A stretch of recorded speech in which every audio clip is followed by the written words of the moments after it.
Assalamualaikum warahmatullahi wabarakatuh. Nama saya Selvia Dwi Susanti, NIM 306222007.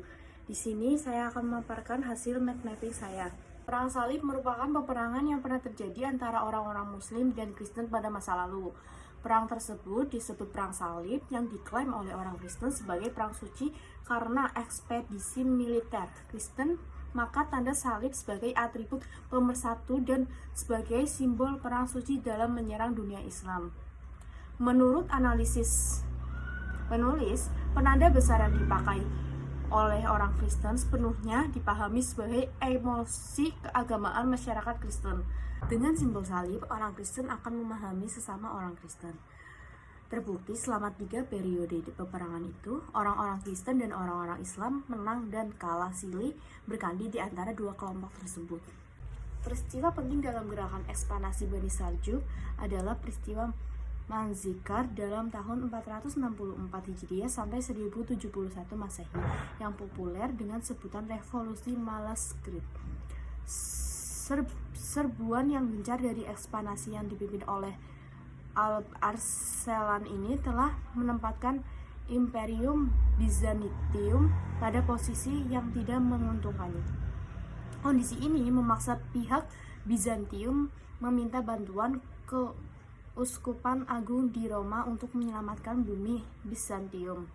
Tetapi bila ditarik dari akar sejarahnya, konfrontasi antara kaum Muslim dan Nasrani sesungguhnya sudah terjadi jauh sebelum peristiwa Manzikert. Jadi wajar saja jika bibit permusuhan dan kebencian umat Nasrani terhadap Islam sudah mengakar dan pertumbuhan kebencian mereka dipercepat dengan hadirnya kekuatan Bani Saljuk yang menguasai Baitul Maqdis, daerah yang merupakan kebanggaan sekaligus tempat suci umat Kristiani.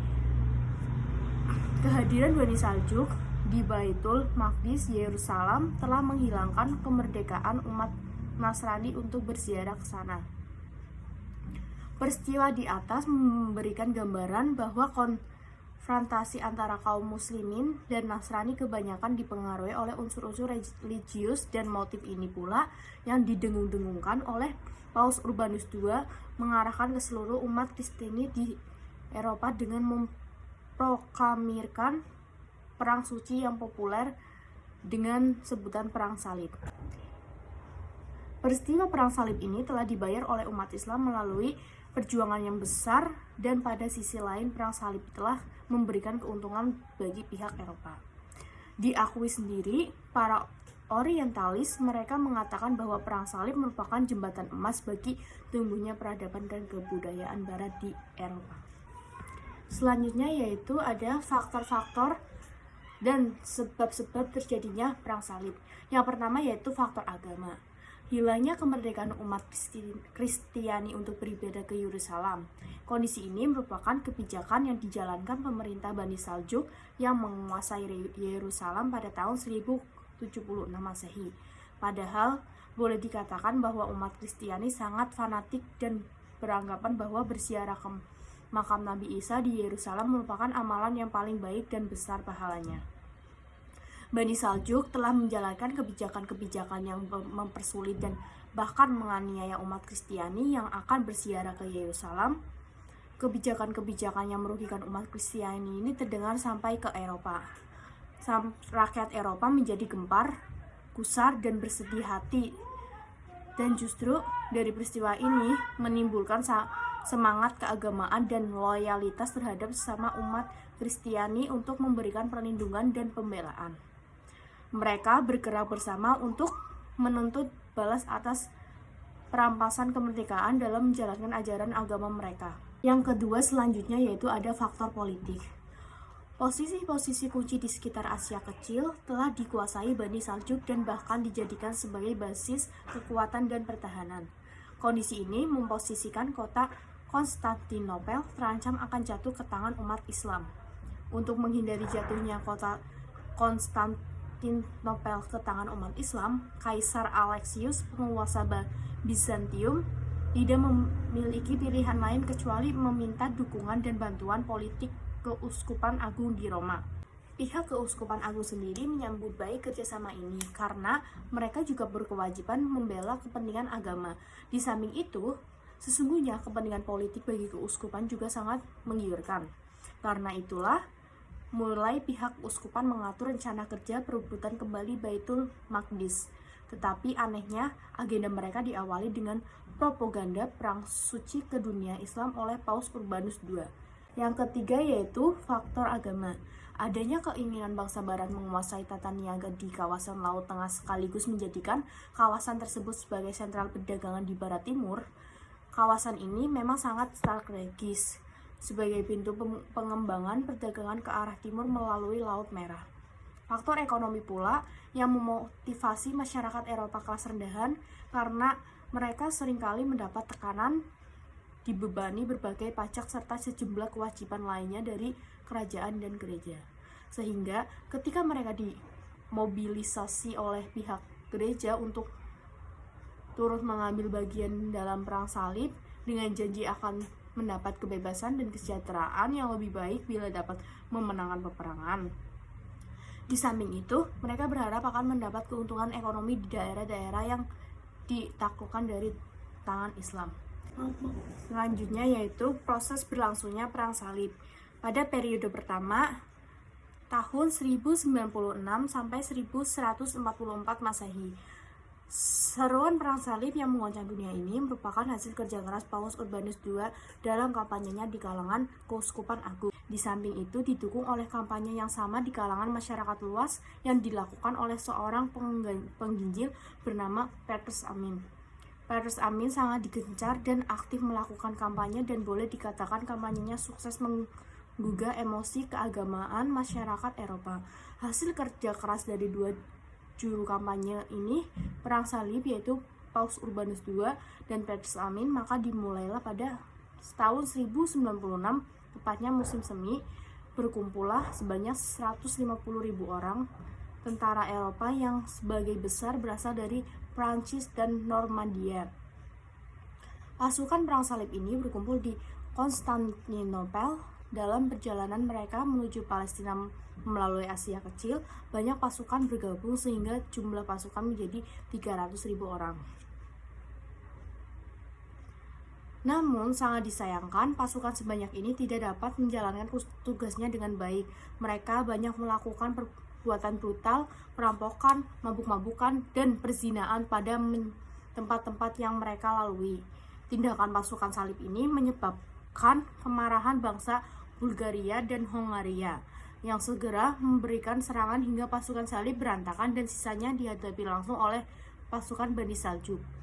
Pada perang pertama ini, rombongan tentara salib seluruhnya binasa sebelum mereka dapat membebaskan Baitul Maqdis. Reputasi pasukan salib pertama ini menandakan mereka tidak dibekali pengetahuan strategi perang dan etika perang. Dalam hal ini, nampaknya Paus Urbanus II dan Petrus Amin hanya membekali pasukan salib tersebut dengan kebencian dan dendam terhadap umat Islam.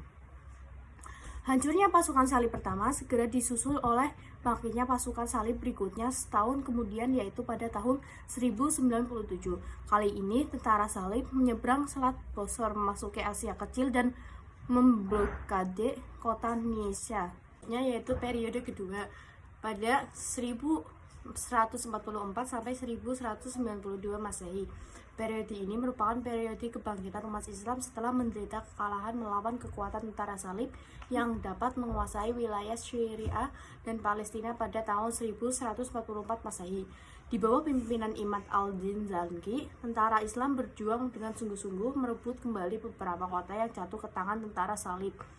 Antara lain yaitu kota Aleppo, Hamimah, dan kota-kota lainnya hingga Edessa. Pada tahun 1146 Masehi, Imad al-Din Zanki wafat, maka perjuangan dilanjutkan oleh putranya bernama Nur al-Din Zanki. Di bawah pemimpinannya, beberapa kota di sekitar Antokia dapat dikuasainya pada tahun 1149 Masehi. 2 tahun kemudian, pasukan Islam merebut kembali kota di sekitar Edessa dan bahkan tentara Islam sempat menangkap Emir Edessa.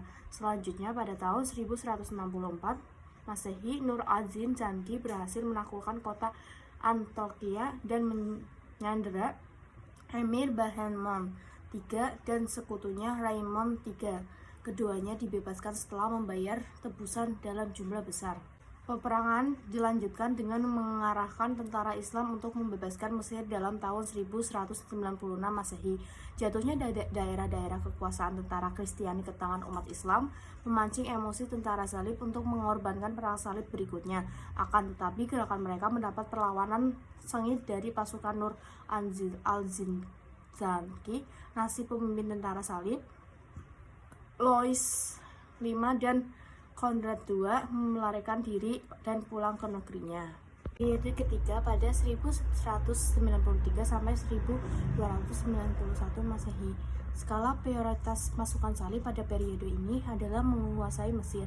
Berdasarkan pertimbangan ekonomi bahwa jika Mesir dapat dikuasai, mereka dapat memperoleh keuntungan besar dalam peperangan, sebab dari Mesir akan terbuka kesempatan untuk memasuki Laut Merah dan mengembangkan perdagangan ke Hindia dan Kepulauan Hindia sebelah timur. Beberapa tahun setelah memasuki salib berhasil menduduki Konstantinopel pada tahun 1218 Masehi. Mereka menyerang Mesir, tetapi tidak berhasil dan hanya dapat menguasai kota Dimyat sebagai pintu gerbang strategi untuk memasuki Mesir.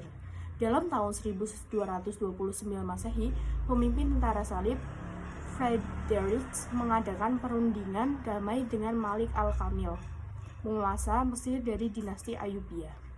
Isi perjanjian tersebut adalah Baitul Maqdis diserahkan ke tentara salib dan sebagai gantinya Dimyat diserahkan kepada tentara salib. Dengan ditandatanganinya perjanjian tersebut, Baitul Maqdis kembali ke pangkuan pasukan salib dengan Frederick II sebagai rajanya. Tetapi setelah melalui beberapa pertempuran melawan tentara salib, Baitul Maqdis dapat direbut kembali oleh penguasa dinasti Ayyubiyah Al-Malik Al-Saleh, putra Al-Malik pada tahun 1243 Masehi. Selanjutnya yaitu dampak perang salib. Di sini merupakan dampak-dampak positif yang diperoleh bangsa Eropa, antara lain yaitu yang pertama bertambahnya wilayah kerajaan Bizantium sehingga sanggup mengerem dan menghalang-halangi penyerangan Bani Saljuk ke Eropa. Seandainya kerajaan Bizantium goyah, maka besar peluang Bani Saljuk menaklukkan sebagian Eropa. Yang kedua yaitu pasukan salib dapat berkenalan dengan kebudayaan Islam yang sudah sangat maju, terutama dalam bidang ilmu pengetahuan, sehingga orang barat berdatangan ke timur untuk belajar dan menggali ilmu untuk kemudian mereka sebarluaskan di Eropa.